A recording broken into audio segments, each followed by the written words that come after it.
claiming this massive effort will also bring prices down. So why is the National Taxpayer Union calling it a train wreck for inflation? Brandon Arnold is with that group. He joins us now. Walk us through how this impacts inflation, Brandon. Well, it's not going to impact inflation in a positive way, first of all. I think Kevin Brady mentioned this, the Penn-Wharton budget model, the Congressional Budget Office, they all say a negligible impact on inflation in the short term. Even Bernie Sanders went on the floor of the United States Senate and said the Inflation Reduction Act does not reduce inflation. And if you start to remove some of these gimmicks, like Kevin Brady just described, if you start to remove some of these gimmicks, you could see a higher deficit impact than what they're claiming. So you could see additional inflation in the medium term. You know, Brandon, that's the part that is extraordinarily frustrating. The assumptions, right? These things make these assumptions that they've made them over and over again. And here we are, you know, with record-breaking debt. It gets frustrating, I think, for the average person watching this, who's apolitical, by the way, not on either side of the aisle per se, but they've heard it from Washington, D.C. over and over, haven't they?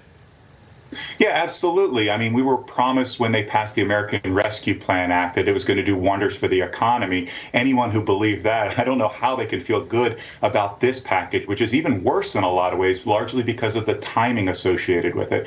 We obviously know we've had 2 consecutive quarters of negative economic growth. To raise taxes to the tune of hundreds of billions of dollars, that is going to impact everyday Americans. It's not just going to hurt corporate America and the fat cats out there. It is going to cost people making $200,000 or less a combined $17 billion in higher taxes at a time when people are struggling to keep above water. Yeah, I mean, we should, remind the audience, although they don't probably need it, that since April of last year, every single month has seen real wages negative real wages. The last month, over 4% negative. You know, some say tucked inside of this plan, the energy taxes have $6.5 billion going toward natural gas. There's a $12 billion crude oil tax and a $1.2 billion tax on coal. I'm not sure what Senator Manchin saw in those numbers, but when you add it all up, how is that going to impact the average family?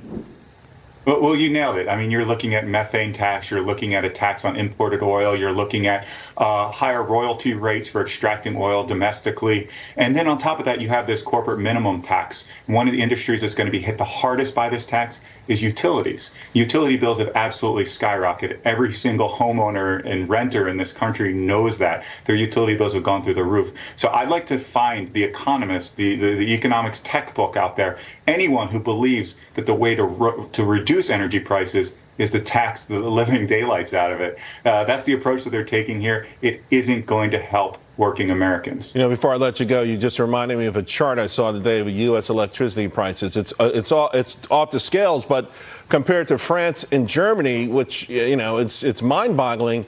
I mean, could we be headed that way with this? If this becomes real, coupled with already these onerous policies against fossil fuels?